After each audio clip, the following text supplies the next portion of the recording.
Salut à tous, ici Major Dark, j'espère que tout le monde va bien. Aujourd'hui on va se retrouver pour une nouvelle vidéo qui va être un peu spéciale, car c'est un test encore une fois, mais un test assez différent parce que je pense que c'est des vidéos qui sont pas trop présents, en tout cas au niveau des Age of Empires 3 sur le net tout simplement. Ça va être tout simplement un coaching d'un joueur, donc d'un joueur s'il me semble de niveau sergent, qui joue ottoman. Donc en fait je vous explique le principe, c'est très simple, c'est on va suivre comment il joue et je vais essayer de vous expliquer du coup ses erreurs. C'est les différentes erreurs qu'il est capable de faire au cours de la partie, ou alors pas des erreurs mais des choses qui pourraient améliorer en fait. Donc voilà, donc on va suivre du coup ce joueur qui s'appelle Peon06, donc qui m'a envoyé sa vidéo, une vidéo d'une partie contre un gars qu'il a du mal à battre. Et on va essayer de comprendre qu'est-ce qu'il a raté, ou comment il a réussi cette game, hein. Enfin, je sais pas, j'ai pas encore regardé. Donc voilà, c'est parti. C'est parti. Alors, le départ ottoman. Donc, ah oui, à préciser qu'il joue également contre un ottoman. Donc on est face à un autre ottoman. Ottoman contre ottoman. Ok, donc là tu vas chercher ton petit trésor. Alors, ok, première petite erreur, hein, il pourrait construire son comptoir commercial beaucoup plus vite, hein. Il faut savoir que les Ottomans ont très très vite besoin de ce comptoir pour avoir l'expérience, mais également en fait pour pouvoir scout. À noter que vous devez très vite scout cette zone là, voilà, pour au plus vite en fait découvrir où sont les troupeaux adverses. Donc voilà, là le fait d'aller chercher ce trésor puis de revenir sur le comptoir, vous perdez un peu de temps. Donc n'hésitez pas avec Ottoman vraiment de foncer sur les comptoirs commerciaux, quitte à mettre 3 ou 4 colons sur le bois au début pour ramasser super vite vos cordes de bois et avoir la possibilité de le faire vraiment super vite, hein. 12-13 secondes, vous devez quasiment l'avoir posé de préférence, sachant que 3 colons suffisent largement pour tuer un bison en fait en début de partie. Donc ok, bon c'est pas très grave, hein, mais c'est toujours ça de perdu, c'est ça qu'il faut savoir, hein, vous perdez du temps et du coup de l'exploration. Donc voilà, là tu rabats, c'est super bien, là il n'y a pas à dire. Ok, ok, ça c'est très bien, hein, le point de ralliement sur l'autre. Le comptoir, bon voilà, qui est posé du coup à 30 secondes, hein, on pourrait poser 15 secondes plus tôt. Ok, tu poses une maison.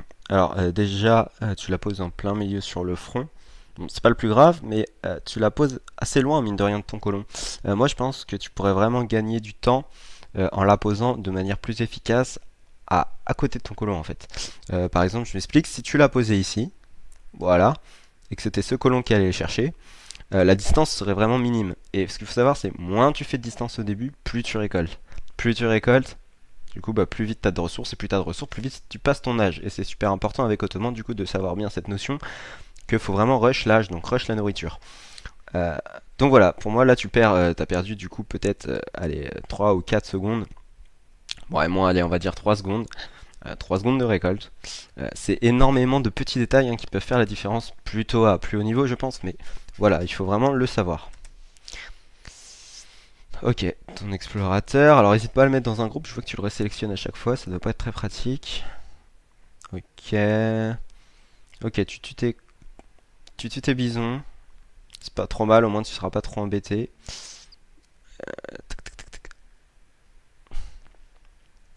Voilà, tu rabats le dernier, ok. N'hésite pas à répartir tes colons sur les différents bisons morts, hein. C'est mieux, hein, parce que ce qui va se passer, c'est qu'en fait, dès que ce bison sera terminé, bah, ce sera le bordel, hein. Tous tes colons, ils vont aller par là, par là, par là. Non, non, il faut vraiment pas hésiter, hein. Là, en gros, tu fais un petit chemin vers le centre-ville que tu éjectes ici, ou tu vas directement, hein, sur le bison qui est mort ici. Ce sera beaucoup plus simple, je pense. Puis tu n'auras pas en fait cette pénurie de bisons quand il va arriver à son terme. Donc t'es un explorateur qui shoot le loup. Ouais, ça c'est pas cool. Ça c'est pas cool du tout. En fait, non, je reviens à tout ce que je disais tout à l'heure. T'as perdu 20 secondes au départ. 20 secondes sur ton TP. Ce qui fait que t'as pas pu scout du coup les environs de la mini-carte. Les environs de la mini-carte. Pour savoir en fait où seront tes troupeaux, hein. En général sur Great Plains, on dit plutôt où sera parce qu'il y en a pas beaucoup. Mais du coup là, le chemin que tu fais avec ton colon, c'est carrément de la perte sèche de ressources. Tout ça parce que ton départ t'a été un peu lent. Hein, vaut mieux au départ ramasser les petits trésors avec des colons, quitte à que ton explorateur se balade et aille découvrir, hein. Parce que là, tu perds des ressources, hein. Tu perds beaucoup de ressources à te balader comme ça pour rien. Voilà, bon, t'en as trouvé un, t'as de la chance, mais imagine le troupeau était enfin, dans un coin plutôt là-bas, t'étais mal barré, hein. On peut dire qu'il aurait dû se faire encore une belle distance avant de l'atteindre. Enfin, c'est pas très grave. Ton explorateur qui dort, hein, ton explorateur qui dort beaucoup trop alors que t'as rien à faire, c'est un peu bête. Voilà, ok, ok, 80 de nourriture, c'est plutôt pas mal. Donc tu rabats ton troupeau, ce qui est super, hein, y a pas à dire. Tu choisis un deck. Alors, on va checker le deck, 3 colons, tac tac tac tac tac tac. Ok, ça m'a l'air un deck plutôt correct. J'arrive pas trop à voir c'est quoi cette carte. Mais ok, ok. Donc là, je suppose que t'envoies les 3 colons, bien entendu. Tu rabats, tu vas chercher ton trésor. Bon bah jusque là, hein, plutôt, hein. Petite chose, pour la prise de trésor avec les 3 loups. Tu dois te mettre plus loin, tu dois commencer à faire ton shoot à cette distance, parce que le temps en fait que les deux autres loups vont te foncer dessus, tu vas pouvoir leur tirer dessus. Leur tirer dessus et reculer dans ce sens, encore une fois. Donc en fait c'est une sorte de run and hit que tu peux faire avec ton explorateur, hein, n'hésite pas, pour en fait mettre plus de dégâts aux loups avant qu'ils t'atteignent. Là en gros ce qui va se passer c'est qu'ils vont arriver au corps à corps directement, et voilà, tu vas te retrouver directement attaqué par deux loups. Donc voilà, ce qu'il faut savoir c'est que les très très bons joueurs peuvent même prendre des trésors sans même perdre un seul PV grâce au run and hit. Voilà, tu le tues, tu le prends immédiatement, super. Alors ça va rattraper un peu du coup ton retard que t'as pris au début je pense en te baladant un peu sur la carte. Ok, t'explores avec le shift, hein, c'est pas trop mal. Tac tac tac tac. Alors à voir que n'hésite pas à changer de trajet hein, quand tu vois des comptoirs qui te libèrent de l'exploration. Hein, puisque du coup ça sert à rien de repasser sur un comptoir. Il faut vraiment optimiser l'exploration, parce que là, mine de rien, il est 2 minutes 15 et t'as quand même pas grande vue sur la map, hein. Je pense que tu pourrais faire mieux si tu te dépêchais plus vite, en tout cas, à faire ton comptoir commercial. Ok, donc tu vas passer l'âge. Alors, comme tu m'as dit, c'était un FF, donc je suppose que tu vas passer l'âge avec les 200 pièces, hein. Ouais, voilà. Donc là, c'est pas trop mal. Jusque-là, il va falloir que tu rushes les 100 or également. Alors, tu rabats, c'est très bien. Ouais, jusque-là, hein, c'est plutôt correct comme départ, hein. C'est des mini-erreurs ou des mini-trucs améliorés, mais je veux dire, il n'y a rien de problématique. Donc voilà, deux colons sur l'or, c'est parfait pour atteindre les 100 tranquillement. Je pense que ton FF va être plutôt propre.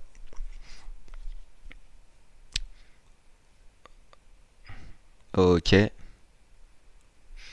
Bon là, il n'y a pas grand-chose à dire, hein. Tu récoltes tes ressources tranquillement. Ok, là, il y a un trésor qui me semble être le 135 de bois, si je ne m'abuse pas. Donc très très intéressant, un super trésor pour toi. Alors pourquoi super trésor? Tout simplement parce que t'as 50 bois et 60. Bon, ok, tu devras récolter un peu plus d'or, mais t'as 60 trésors. Donc en fait, si tu chopes ce trésor, tu construis ton marché et tu améliores le chien de chasse. Donc voilà, tu boostes ton économie gratos grâce à ce trésor. Au détriment de 50 or pour le coup, effectivement, mais c'est quand même génial. Donc j'espère que c'est ce que tu vas faire, on va voir. Alors, à moins que tu le chopes, hein, tu le chopes pas, mais je pense que là ça va être plutôt tranquille, sachant qu'il est en train de mourir. Alors c'est bien, tu shootes bien tu shootes bien l'explorateur adverse. Maintenant il faut shooter. Ok, t'aurais pu ne pas utiliser en fait ton shoot suprême pour ça, mais c'est pas très grave. Ok, alors est-ce que tu vas nous construire du coup ton petit marché? Non, ok, tu scoutes un TP en middle. Très important de voir que le TP en middle peut signifier une stratégie agressive avec deux comptoirs de la part de ton adversaire. Donc, donc à se méfier, hein, parce que en général quand on met un comptoir en milieu de la carte, c'est qu'on compte un petit peu le protéger. Tu rabats, tu scoutes, c'est bien. Arrête de le sélectionner tout le temps, tu devrais le mettre dans un groupe. Tac tac tac tac. Ton chemin d'exploration là que tu viens de shifter est pas très logique, puisque là en fait on est à l'âge 2. On est à l'âge 2, ton adversaire va arriver à l'âge 2, hein, si c'est un ottoman c'est les mêmes timings. Qu'est-ce qui va se passer? Et bien tout simplement, il faut que tu saches ce qu'il fait. C'est très simple, hein, le scout d'un ottoman, s'il fait 400 bois, ça va être une stratégie plutôt agressive, en général. Et s'il est passé l'âge avec 200 or, il va aller sur un FF. Là, faut absolument que tu ailles voir. Alors je sais pas si tu as changé d'avis. Alors ok, ton avant-poste sur un FF qui est super mal placé, surtout face à un ottoman. Alors pourquoi pourquoi il est très mal placé. Alors moi je pense que tu as essayé de le placer en fait en fonction de ta nourriture, qui en fait n'a pas été assez rabattue, hein, parce qu'elle aurait dû se trouver par là. Mais moi je vais te dire, s'il est super mal placé, c'est surtout, alors, hop, c'est surtout parce que ton centre-ville et ton avant-poste ne pourront pas tirer en même temps. Il faut vraiment utiliser ça comme un gros avantage défensif, de pouvoir combiner du coup, le tir d'un avant-poste et le tir d'un centre-ville. À savoir que jusqu'à 10 colons dans le centre-ville, vous optimisez en fait la force de tir. Donc là en fait le problème, c'est ce qui va se passer, c'est que tes colons qui vont se faire attaquer probablement en fait sur ta ligne de front vont aller dans le centre-ville vont aller dans l'avant-poste au lieu d'aller dans le centre-ville. Ce qui fait que tu vas te faire que tu vas pas utiliser ton centre-ville pour faire un gros tir comme tu seras en mesure de le faire si tes colons étaient à côté du centre-ville. Donc ok, là tu répartis mieux les colons, c'est pas trop mal. Alors ce petit colon, n'hésite pas à le ramener. Bon, est-ce que tu as scout ce que fait l'adversaire? Là je vois un truc rouge, est-ce que tu sais ce que c'est? Alors, bon, le fait que tu saches pas, là tu joues à l'aveugle, tu sais pas du tout ce qu'il te fait, surtout en ottoman mirror. Putain, si tu te prends un rush, je sais pas comment tu vas le défendre là. Surtout que t'es hyper mal placé. En plus, là tu viens de passer devant quelque chose de rouge. Qu'est-ce que c'est? Grosse question. Qu'est-ce que c'est? Qu'est-ce que c'est? Qu'est-ce que c'est? C'est probablement un rush, hein. Moi je vois pas pourquoi il poserait des trucs ici. Ah, c'est bizarre que tu regardes pas quand même, t'es passé. Regardez votre mini-carte, voilà. Un peu tard. Un peu tard. Ok, tu vois une caserne. C'est-à-dire qu'il va te rush. Et là, t'es en une position un peu du coup critique, hein, parce que vu que t'es mal placé en défense, euh, et que tu l'as vu un peu tard, mine de rien.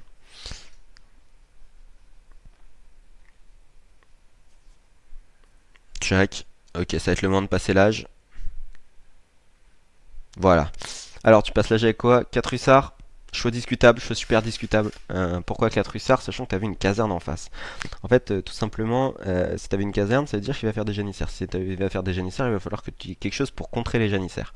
Sur ton âge up, tu as plusieurs choix. Tu as tes hussards, mais tu as aussi tes canons à but. Là, clairement, face à un rush, les canons à but étaient sûrement plus intéressants. Contrairement à si tu avais vu un FF. Donc là, justement, je vois pas trop à quoi ils vont te servir. Il va falloir que tu raides bien derrière, en fait. Ok, t'as vu qu'il allait être rush. Alors, comment tu réagis à ça? Euh, les 700 voix sont peut-être un peu osés, hein. Là, en fait, là, ce qui est bête, c'est que du coup, comme t'avais gardé ton bois et t'avais pas fait de marché, t'aurais très bien pu faire une maison et envoyer 5 janissaires, histoire de pouvoir défendre avec 5 janissaires et 6 messagers. En fait, t'aurais envoyé une carte entre tes messagers, entre tes 700 or et tes 700 bois.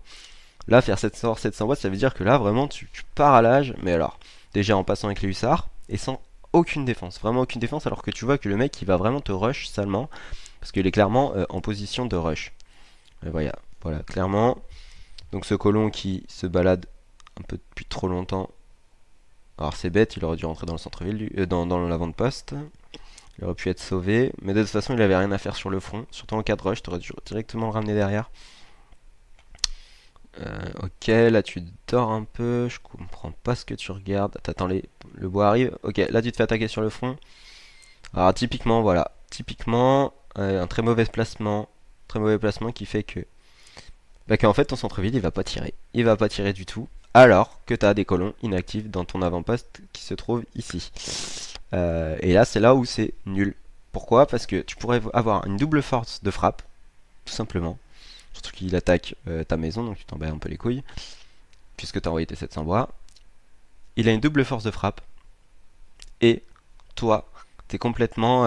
tu pourrais avoir une double force de frappe, et toi, en fait, t'as mis tes colons qui travaillent pas dans ton avant-poste. Donc, tu travailles pas, donc tu perds des ressources de base quand tu récoltes pas, et en plus, tu n'utilises pas ces colons pour utiliser le centre-ville à tirer. Donc, c'est tout perdant pour toi, tout ça parce que t'es mal placé, parce que tes colons auraient pas dû être ici et ton avant-poste aurait dû plus près de ton centre-ville. Même chose pour la maison qui est sur le front. Là, elle est cadeau, elle est un peu trop free, hein, pour ton adversaire, hein. Si elle avait été derrière, comme je t'avais montré tout à l'heure, t'aurais été déjà tranquille sur cette maison. De plus, t'as vu un rush et t'as choisi d'envoyer 700 bois alors que t'aurais pu faire une maison, avoir de la population et envoyer des 5 janissaires. 5 janissaires, en fait, il t'aurait juste permis de temporiser. J'essaye de t'expliquer de manière en fait assez simple. Ce qu'il faut te dire, c'est qu'un rush, ok, c'est puissant, mais un rush face à un avant-poste, un centre-ville qui tire, 5 janissaires et la probabilité de 6 messagers, c'est du tout plus du tout le même rush. Surtout que là, tu as un énorme avantage parce que toi, tu pars sur l'âge et lui, il met tout dans l'âge 2. Donc en fait, si tu arrives à temporiser ce rush, si tu arrives à pas te prendre trop de dégâts, si tu arrives un peu à te défendre, à pas perdre trop de maisons, trop de colons, t'as gagné en fait, tout simplement parce que tu prends pas trop de dégâts.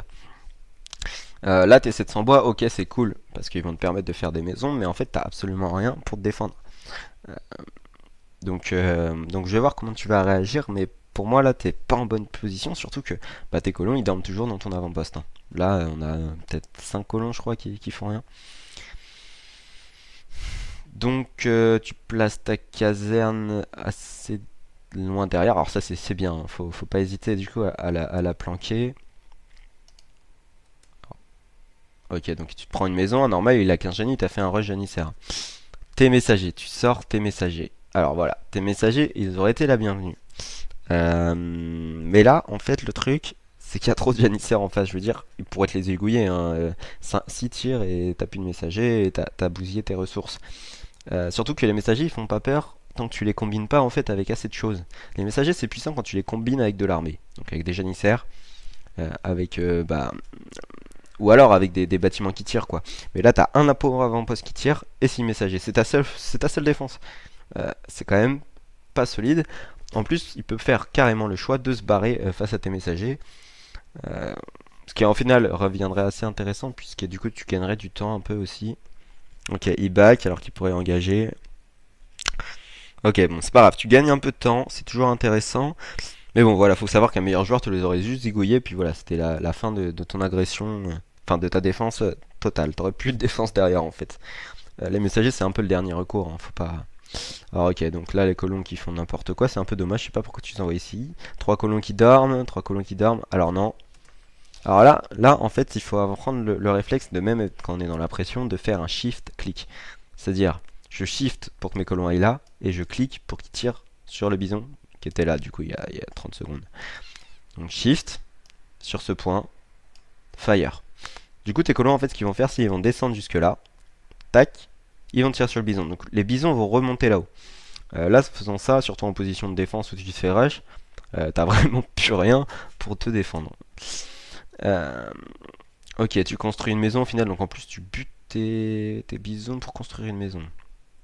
Ok, t'as 10, putain, t'as 10 colons dans ton avant-poste. C'est-à-dire qu'en fait là tu perds la puissance d'un centre-ville. Je crois qu'il peut 2 ou en 3 tirs buter un janissaire. Donc c'est-à-dire si tu les combines avec un avant-poste, en 2 tirs tu tabats un janissaire à chaque fois. 2 tirs, bam, un janissaire. Euh, Si t'avais eu tes 5 janissaires et tes 6 messagers, t'aurais pu aussi défendre cet avant-poste et aussi faire plus mal. En attendant d'avoir tes 4 canons à but si t'avais passé avec des canons à but. Donc vraiment là tu vois, toute ta game, pour l'instant, bah, tu la perds sur des mauvais choix, hein. Pour l'instant tu es en train de perdre parce que tu as fait le mauvais choix sur la jup en fonction d'un mauvais scout. Ensuite tu es en train de faire un mauvais choix sur le positionnement qui fait que tes colons restent dans ton avant-poste et du coup ne sont pas dans le centre-ville pour tirer. Donc voilà, c'est un ensemble de mauvais choix. Aussi le mauvais choix des 700 bois, même si ça pourrait être compréhensible, hein. Ce qu'il faut savoir, c'est que parfois faut pas hésiter à mettre 5-6 colons sur le bois, quitte à envoyer des unités militaires, hein. Après au pire t'envoyer les 1000 bois à l'âge 3 pour compenser, hein, si t'as des problèmes de bois. Euh, mais voilà, en soi, mauvais choix de défense, mauvais choix d'adjup, mauvais choix de carte. Trois choses en fonction d'un scout qui est trop tard. Là, ce qui font que tu es en position de galère. Donc voilà, tes 4 caves elles vont servir à rien en fait, contrairement à des éventuels 4 canons à but qui t'auraient pu t'aider. Alors là, t'as intérêt voilà, à filer un colon, deux colons, je dirais peut-être 3 colons. Alors effectivement, il y avait 3 caves qui auraient pu te faire mal aussi au canon à but, donc ok. Alors t'envoies les janissaires, c'est un bon choix sachant que t'es sous pression. En fait, si tu regardes le score, t'es même pas trop à la rue encore. C'est ça le pire, c'est-à-dire que si t'avais fait les bons choix, tu serais carrément devant. Ouais, là tu fais un bon choix de back, hein, ça te laisse du temps. Alors tes colons les laissent pas dans le centre-ville, hein, pendant que tu back, parce que lui de toute façon il fait rien. Donc t'envoies quelques janissaires. Bah, ton économie est catastrophiquement pauvre. Euh, c'est un peu dommage. Puis là, du coup, maintenant tu sors de son centre-ville pour tirer, mais j'ai envie de te dire, c'est trop tard, hein. C'était avant qu'il fallait faire mal. Alors, pourquoi tu construis avec 3 colons? Et pourquoi tu construis aussi loin, encore une fois? Je veux dire, tu peux construire avec loin, ça, y a pas de problème. Mais si tu construis loin, c'est avec un colon en secret, en cachette en fait, c'est pour cacher tes bâtiments. Là, ce que tu fais clairement en fait avec tes colons, bon, sur la minimap, c'est tu fais une très très longue distance pour aller construire des bâtiments. Euh, Là, avec tes 3 colons, si tu mettais un colon sur une maison, un colon sur une maison, un colon sur une maison, là tes 3 maisons elles étaient déjà finies et, et tes colons auraient déjà pu retourner sur une ressource. Donc voilà, encore une fois, faut pas que tu t'éloignes trop quand tu veux construire une maison.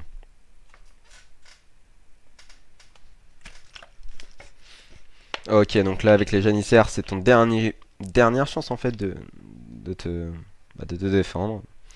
Donc là tu vas avoir un autre chargement de canon, c'est pas trop mal, il va falloir être très très agressif à l'arrivée de ces 2 canons, hein, parce que là t'es derrière. Là t'es quand même derrière, hein, même si t'as un score en avance, t'es quand même derrière pour moi parce que t'as perdu beaucoup plus de colons, hein. Tu tournes à 11 de colons. Euh, je sais pas à combien il est lui en face, mais à mon avis il est plus que 11 quand même, il doit plutôt être dans la vingtaine.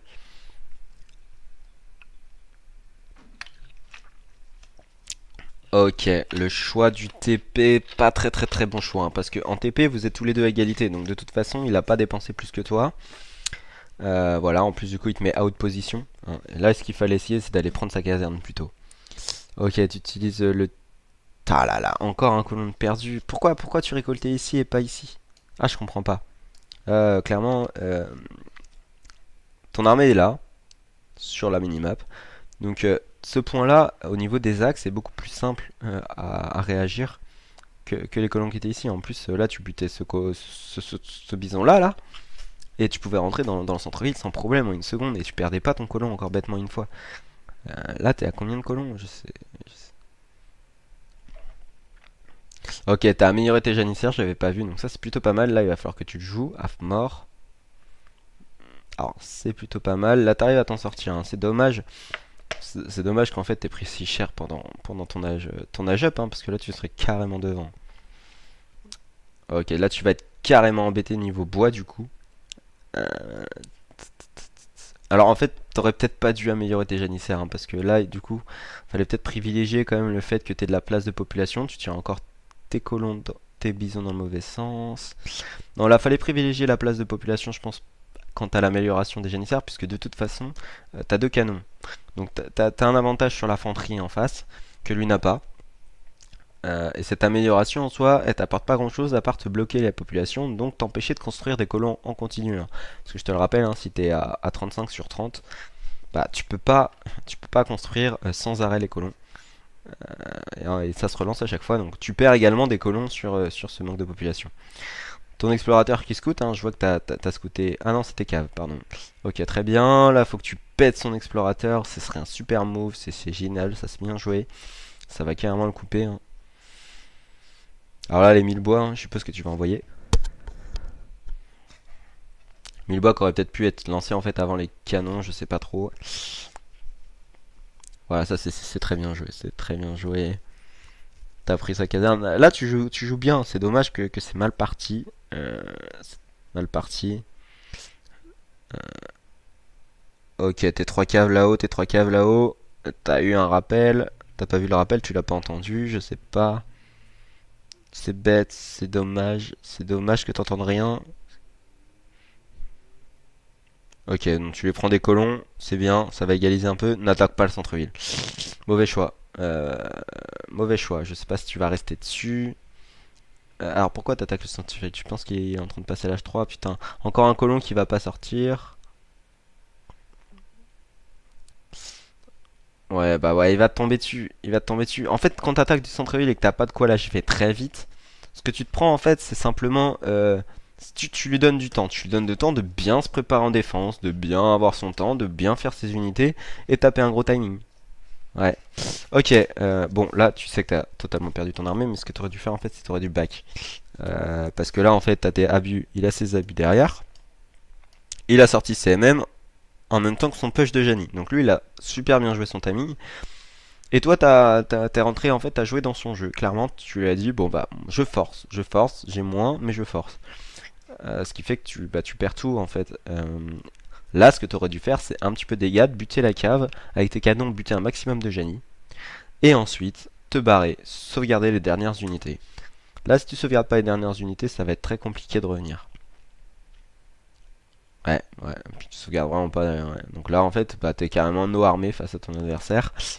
Puis ton âge, il va plus te servir à grand chose, en fait. Parce que t'es no écho, no armé. Tu poses un centre-ville, ok, parce que t'as envoyé 1000 bois, mais en fait, du coup, tu sais pas quoi en foutre de ces 1000 bois. Donc, est-ce que c'était vraiment un bon chargement, hein? Parce que si c'est juste pour construire 3 maisons que t'as envoyé 1000 bois, pourquoi pas les travailler? Je sais pas. Il y a peut-être quelque chose à revoir. Puis là, t'as quoi? T'as 11 colons? Attends, je vais vérifier, mais pour moi, ouais, 12 colons. 12 colons. C'est mort. Ça va être compliqué, hein. Je sais pas, il reste 4 minutes de game. On va voir ce que t'es capable de faire pour revenir, mais je suis un peu perplexe. Ok, l'église qui va servir à quoi? Je sais pas trop non plus. Encore un choix un peu étrange. Euh, à la rigueur, ce que tu aurais peut-être dû faire là, c'est avec tes 1000 bois, du coup, construire une fonderie d'artillerie et pas construire un autre centre-ville et des maisons. Et du coup, envoyer les 1000 ors derrière. 1000 ors qui t'auraient simplement servi à faire des canons à vue. Parce que là, ouais, voilà, en plus, il tombe dessus. T'as pas vraiment de chance. Là, si tu le perds, tu perds quand même. Ah putain, tu perds 600 bois, 3 colons, un explorateur. Ça fait mal. Alors, ouais, t'aurais dû le laisser détruire, hein. Faut savoir qu'on récupère la même quantité quand c'est l'adversaire qui détruit ou quand c'est soi. Donc ça sert à rien de le détruire, au contraire, il fallait le laisser se faire détruire, comme ça t'aurais gagné du temps. Ok, bah là, le fort qui va être dur à placer, qui est plutôt pas trop mal placé, hein, au niveau des axes. C'est plutôt pas mal. Hein, t'es dans l'axe de l'adversaire et t'es au niveau des bisons, t'es plutôt pas mal. Mais est-ce qu'il va être construit à temps ce machin? Parce que là, je suppose que l'armée adverse, elle va te foncer dessus. A noter que si tu l'avais posé, peut-être, si t'avais laissé le centre-ville se faire détruire, t'aurais peut-être eu 3-4 secondes en plus. 3-4 secondes qui sont super intéressantes quand tu souhaites poser du coup un fort qui prend du temps à se construire. Alors on va voir. Ouais, voilà, effectivement, il va chez toi. Ok, il a pas vu ton fort. Ok, tu construis vite la maison. Faut vite rentrer dans le centre-ville. Rentre dans le centre-ville. Non, pas la sonnerie d'alarme. Pas la sonnerie d'alarme. Oh là là, heureusement qu'il voit rien. Heureusement qu'il voit rien. Là, t'aurais pu perdre 5 colons. Hein, rien que d'avoir fait la sonnerie d'alarme pour que tous les colons rentrent dedans. Faut vraiment jamais faire ça. Il fallait juste que tu sélectionnes tes unités et tes colons et que tu les lances. Alors voilà, recule. Recule. Tu prends encore un fight qui te mène à l'abattoir en fait, tout simplement. Comment tu veux que 10 janissaires, même améliorés, battent 20 janissaires avec des canons à but? Alors là, je vois vraiment plus comment tu vas pouvoir revenir, hein. Je pense que de toute façon, la game est perdue. Euh, Mais bon, en fait, si tu la perds, hein, c'est surtout sur ton H2, hein, c'est sur le FF en pur. Le FF pur où t'as fait les mauvais choix. Euh, et ouais. Euh, et ouais, du coup, c'est le GG. Euh, Ah non. Ah non, tu veux quand même rester, tu veux peut-être quand même un petit peu continuer. Mais bon, au fond de toi, si t'étais prêt à cliquer sur abandonner, c'est que tu sais que tu l'as perdu celle-ci.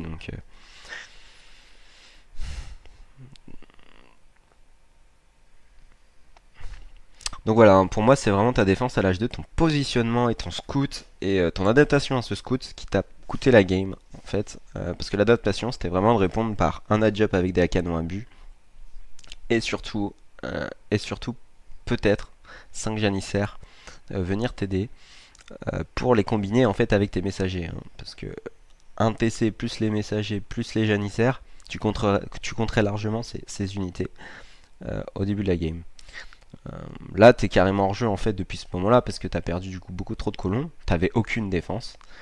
Euh, T'as perdu tes colons et quand t'es arrivé à l'âge 3, et ben t'avais que tes cartes militaires en fait qui ont pu te laisser un peu encore dans le jeu. Mais ça a même pas suffi tellement t'avais pris de retard en fait. Et tu perds trop tes colons. Tu perds beaucoup trop tes colons. Faut que tu réagisses plus vite. Là, clairement, je sais pas combien de colons t'as perdu, mais c'est trop. Ok, tu veux jouer les Mamelouks, je suppose. Non, même pas. Ah, je suis con, t'as pas de shipment. Ah, ok, donc tu vas attendre un peu. Je pense pas que ça va suffire, il va te prendre le centre-ville. Ouais, effectivement. Ok. Bon, assez intéressant, bien joué de la part de Demo Leader 2008 qui a fait un bon taf aussi, lui qui a bien pressure. Mais bon, voilà ce que tu peux vraiment améliorer dans ce gameplay. Donc, hésite pas à mieux t'adapter par rapport à ce que fait ton adversaire. Et à pas forcément suivre un build order parce que c'est un build order, faut aussi savoir s'adapter. Là, t'es 700 bois. Ce qu'il faut savoir, c'est que si tu timais, alors ça c'est très important à savoir, c'est que si tu timais du coup tes 5 janissaires entre tes 700 or et tes 700 bois, t'aurais très bien pu, mais vraiment très bien pu, récupérer en fait assez d'expérience grâce au combat que tu allais mettre en place, assez d'expérience pour envoyer les 700 voix. C'est-à-dire qu'en fait le push qui t'a mis dans la gueule, si tu sais le défendre, eh ben tu peux envoyer plus de cartes. Parce que tuer des unités adverses te permet d'avoir de l'expérience qui te permet d'augmenter ta barre de chargement et qui te permet d'envoyer plus de cartes. Donc en fait si tu avais bien su te défendre, tu aurais pu envoyer comme si tu faisais ta technique 700 bois, mais en plus en ajoutant les 5 janissaires au milieu. Bien sûr, les 5 janissaires, ne pas les envoyer tout seuls contre 15 janissaires. Hein. On timing bien sûr avec les messagers. Et on timing avec les 10 colons dans le centre-ville, plus l'avant-poste qui tire. Voilà, t'as perdu la game là-dessus. Ton H3 était pas trop dégueu, mais t'étais trop derrière en fait. C'est sur ça le problème. T'étais beaucoup trop derrière. À noter quand même qu'il y a des points positifs. Hein. Ta caserne qui était super bien placée. C'était un des meilleurs endroits où on peut la placer quand on est sous pression. Euh, donc voilà, je pense que c'est à peu près tout sur cette partie. Donc le FF Ottoman du coup de niveau sergent. Si ça vous a plu, n'hésitez pas à me le dire, ce genre de coaching. Je sais pas si c'est peut-être ça parle plus qu'un éventuel que des éventuels tutoriels. Et du coup, je vous dis à plus pour une prochaine vidéo.